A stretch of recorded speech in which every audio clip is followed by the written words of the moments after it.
पक्का समझ लो।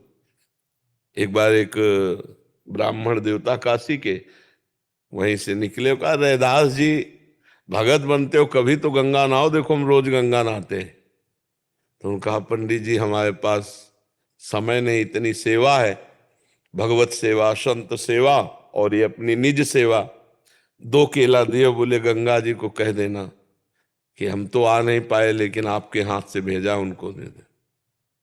तो जाके जे ही कहा तो गंगा जी में हाथ प्रकट हो गया। कि पंडित जी ने सोचा रोज गंगा नहाता हूँ, मंत्र पढ़ता हूँ, इतना सब, आज तक ऐसा चमत्कार नहीं हुआ। फिर हाथ प्रकट हुआ और एक सोने का कंगन दिया और कहा कि ये रैदास जी को दे देना जाके। कि गंगा जी ने अपना प्रसादी कंगन दिया, दिव्य वो कंगन। पंडित जी ने मन में सोचा कि कंगन इतना कीमती हीरे से जटित है, कोई रैदास जी ने तो देखा है नहीं, जेब में डाल लिया। अब वो जिस गली से घूम के जाते वहीं रैदास जी की गली में खड़े हो जाते।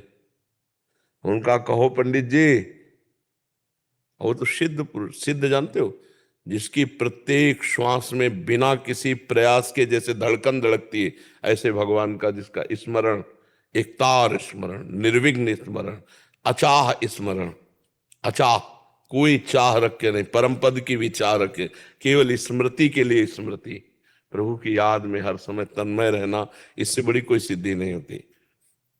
उनका कहो पंडित जी, बार बार।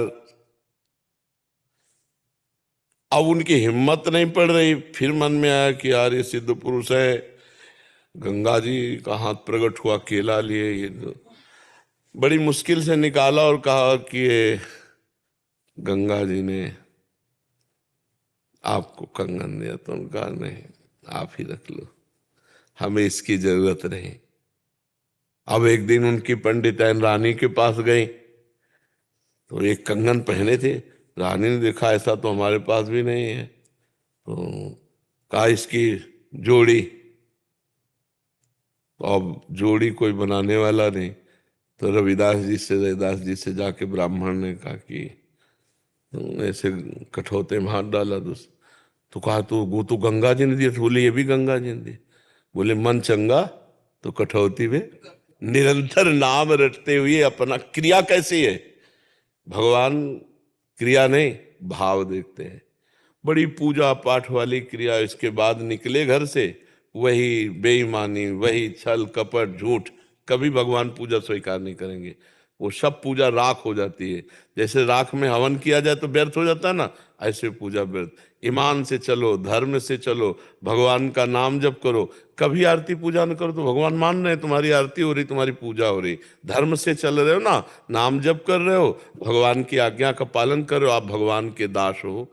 2 घंटे 2.5 घंटे खूब पूजा का विस्तार, खूब फल फूल लगाए, और बेईमानी, दूसरे की संपत्ति हड़पना, ऐसा, तो वो पूजा बिल्कुल कोई सी काम में नहीं आएगी।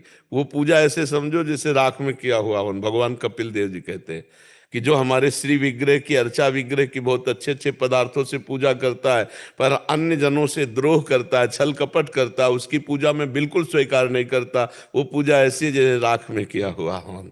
खूब भगवान से अपनापन करके धर्म पूर्वक चले और नाम जप करे, इसी से भगवत प्राप्ति हो जाती है, इसी से भगवत प्राप्ति हो जाती है।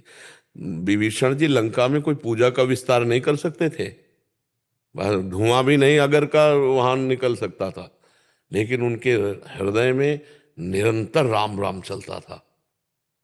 क्योंकि जब सो के उठे ना तो राम नाम ते ही सुमिरन कीना, जो अंदर चल रहा था भाई राम राम राम।